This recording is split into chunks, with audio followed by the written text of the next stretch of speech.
Are you beautiful bastards? Welcome back to the deep dive. Today we're going to unpack a word that's got more layers than a goddamn onion cavalier. And no, we ain't talking about LeBron James here. We're going deep into the historical shit, the social vibes, the whole damn package. So buckle up, Buttercup, because it's about to get wild.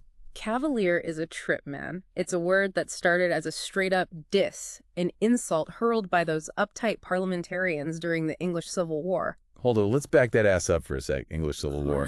For those of us who weren't exactly paying attention in history class, what the hell was that all about? All right, so picture this. 17th century England, King Charles I is on the throne, but those parliament dudes are getting real pissed off because they think he's abusing his power. They want more say in how the country's run, and Charles is all like, nah, fuck that, I'm the king, I do what I want. So boom, civil war breaks out. So basically, a bunch of dudes with powdered wigs and bad teeth are duking it out over who gets to call the shots. Sounds about right. Where do these Cavaliers fit into all this mess? The Cavaliers were Charles II's crew, his ride-or-die homies. They were all about that royalist life, fiercely loyal to the king and everything he stood for. Think of them as the OG monarchist fanboys. They believed in this whole divine right of kings bullshit, which basically meant that the king's power came directly from God. So questioning him was like questioning God himself. Talk about a power trip, right? So these Cavaliers were basically the king's yes men riding around in fancy clothes and kissing his royal ass. Pretty much. They were the elite, the aristocracy, the dudes with all the money and privilege. They were all about maintaining the status quo, keeping the power in the hands of the few.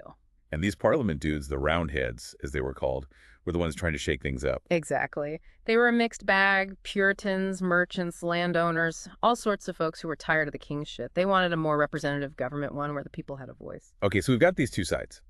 The Cavaliers, the king's boys all fancy pants and loyal to a fault, and the roundheads, the rebels who wanted to change the game. Now, back to the word cavalier. You said it was an insult. Yeah, the Roundheads would toss that word around like it was a hot turd. It was their way of saying these Cavalier dudes were arrogant, extravagant, and out of touch with the common folk. So like calling someone a bougie asshole today. Exactly. It was meant to highlight their perceived extravagance and their unwavering loyalty to the king, even when he was being a total dick. But wasn't the whole cavalier thing also about fashion?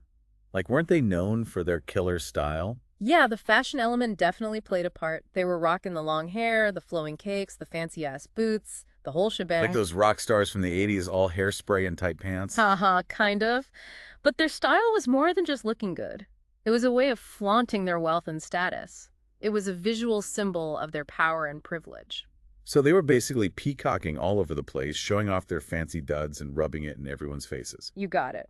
They were the OG hype beasts, except instead of limited edition sneakers, they were rocking silk doublets and feathered hats. I gotta admit, those dudes knew how to dress. I mean, check out those portraits by Anthony Van Dyke. These guys were posing like they were on the cover of goddamn Vogue. Van Dyke was the man. He was like their personal Instagram filter, making them look all dashing and heroic. He created this whole visual language for the Cavalier aesthetic, this romanticized image that's still influential today. But let's get the crap for a second. These guys weren't just pretty boys in fancy clothes. They were fighting in a war, right? Oh, hell yeah. They were fierce warriors, known for their bravery and their skill on the battlefield. They were especially badass when it came to cavalry charges, hence the name Cavalier. So they weren't just all show and no go.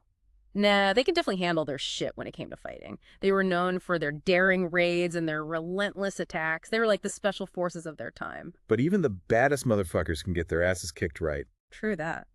And eventually, the Cavaliers did get their asses handed to them by the Roundheads. The parliamentarians were more disciplined, better organized, and they had the people on their side. Plus, they had this dude named Oliver Cromwell leading them, and he was a straight-up badass. Cromwell.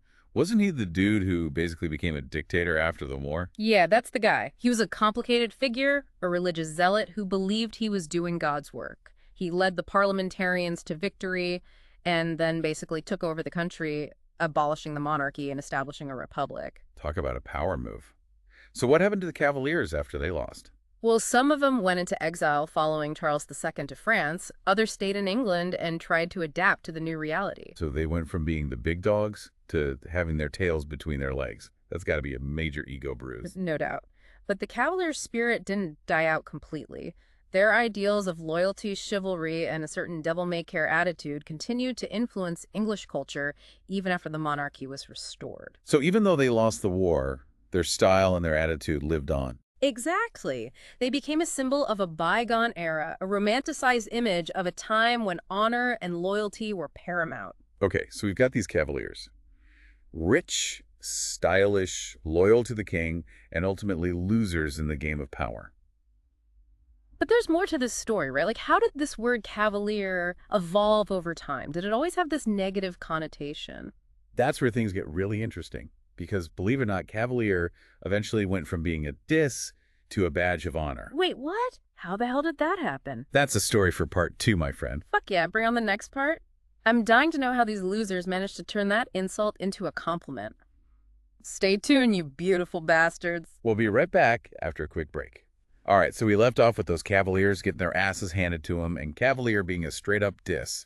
But get this, folks, this story takes a wild turn. Lay it on me, man. I gotta know how Cavalier went from a goddamn insult to a badge of honor. Well, after the monarchy was restored and Charles II took the throne, things started changing. People actually started looking back on Charles III's reign with some nostalgia. Nostalgia. For a king who got his head chopped off, what the hell was there to be nostalgic for? Ah, it's complicated, man. See, the years after the Civil War, things were a bit of a mess.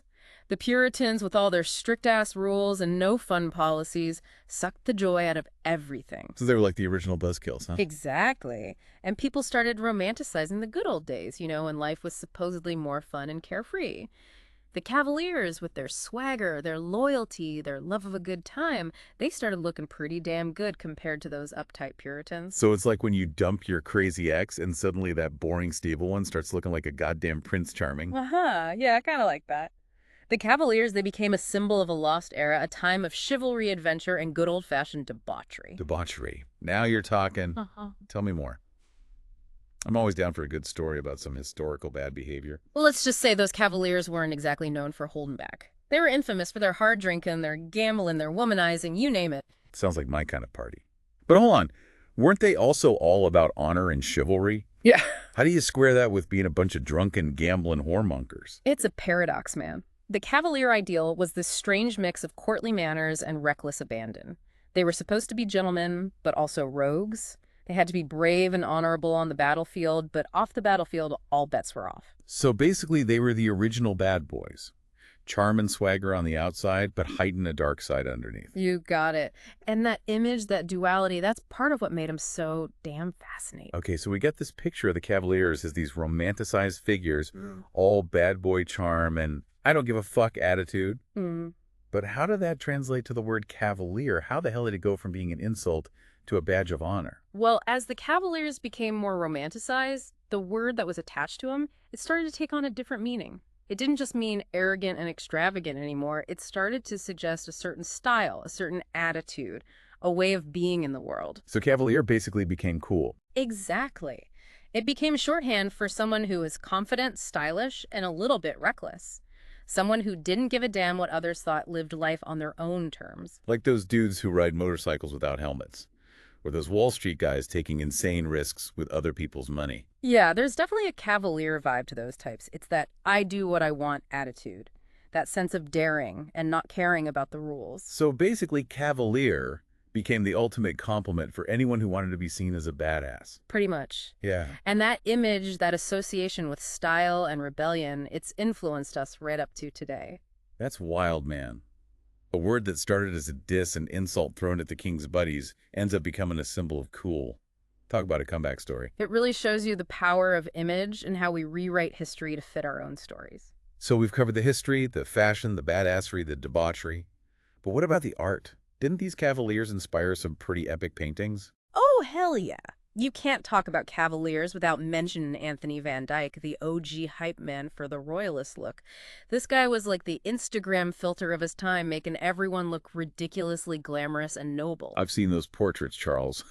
Looking like a goddamn rock star with his long hair and that broody stare. It's like the 17th century version of a GQ cover shoot. Exactly. Van Dyck was a master at capturing that aristocratic swagger, that effortless cool that defined the Cavalier image. He created this whole visual language of power and elegance that still influences us today. It's like those fashion photographers who make models look like they just rolled out of bed, looking effortlessly chic. It's all fake, but damn, it's effective. Right. Van Dyck was the master of illusion, making these guys look like they were born to rule, even if the reality was a bit more messy. He used light composition symbolism to create this perfect image of the Cavalier, and it's stuck with us for centuries. Speaking of messy, let's not forget that these Cavaliers weren't exactly saints. They were fighting to keep a system that benefited the elite, a system that was pretty fucked up. Yeah, it's important to remember the whole Cavalier Roundhead thing wasn't just some fashion show or popularity contest. There were real issues at stake. Political power, religious freedom, social justice. These guys were fighting for what they believed in, and those beliefs often clashed with what the common people needed. It's like those rich kids who think they're revolutionaries because they're protesting against, like, organic food or something. They're all about sticking it to the man, but they're still benefiting from the system they claim to hate. Exactly. It's easy to romanticize the past, focus on the style and swagger, and forget about the real human cost of these conflicts. So before we wrap up this deep dive into Cavalier, let me ask, what's the biggest takeaway from all this? Why should we give a damn about these long-dead dudes and their fancy clothes? Because their story reminds us that history is never simple. The past is full of contradictions and complexities that we're still dealing with today. The Cavaliers might have been on the wrong side of history, but their story makes us look at our own biases, our own romanticized ideas about the past. It reminds us that the fight for justice and equality is never really over, and we can't afford to be complacent. Damn, that got deep. But you're right. Yeah. We can't just dismiss these guys as irrelevant because they lived in a different time. Their story reminds us that the fight for a better world is never truly over. Exactly. And that's something we're thinking about whether you're rocking a feathered hat or a hoodie. So these Cavaliers, they weren't just a bunch of pretty boys in fancy clothes. They were fighting for something, even if it was all about keeping their own power and privilege. Yeah. It's easy to get caught up in that whole romantic image of the Cavaliers. You know, the swagger, the style, the I don't give a fuck attitude. But we got to remember they were products of their time, a time when monarchy and social hierarchy were seen as the way things were. So basically, they were fighting to keep a system that kept the rich rich and the poor poor. Pretty much. They believed in that whole divine right of kings thing, the idea that the king's power came straight from God. So if you challenged the king, you were challenging God himself. It was a way to justify their privilege and keep the commoners down. Talk about a convenient belief system for the elite. But hey, at least they look good doing it right. Those Van Dyck portraits are still pretty damn impressive. Van Dyck, he was a master of propaganda. He created these idealized images of the Cavaliers that helped make them look all powerful and noble. Like those airbrushed photos of celebrities and magazines. They might not be real, but they sure create a powerful illusion. So you're saying the whole Cavalier image was basically a marketing campaign, a way to sell the idea of monarchy and the aristocracy to the masses. In a way, yeah, Van Dyck's portraits helped create this aura of glamour and sophistication around the Cavaliers. It's like those fancy car commercials that make you feel like you're in some exclusive club, even if you can't actually afford the car. So the Cavaliers were like the original influencers, selling a lifestyle most people could only dream of. Exactly. And that image, that aspirational quality, it's part of what's kept the Cavalier myth alive all these centuries. But let's be real for a sec. These guys, they lost the war. They got their asses kicked by the Roundheads. So why are we still so fascinated by them? Why do we still romanticize that whole Cavalier image? That's a good question. I think it's got to do with our fascination with rebels, with people who go against the grain.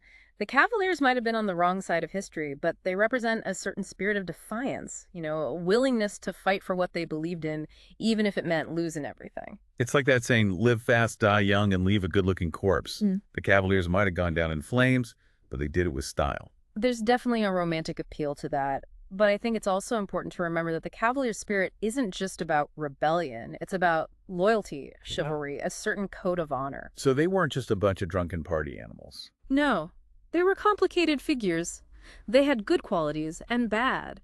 And it's that complexity that makes them so interesting. All right, so we've talked about the history, the fashion, the art, the politics, the debauchery. What's the bottom line? What's the lasting legacy of the Cavalier? I think the Cavalier represents a certain archetype, a timeless figure that embodies both the best and the worst of what it means to be human. They remind us that even in the middle of all the conflict and chaos, there's still room for beauty, for style, for a certain joy in life. So they're like the ultimate anti-heroes. Yeah. Flawed but fascinating. Exactly. They're a reminder that history, it's never black and white. It's full of shades of gray, and that's what makes it so damn interesting. All right, you magnificent bastards. That's a wrap on our deep dive into the Cavaliers.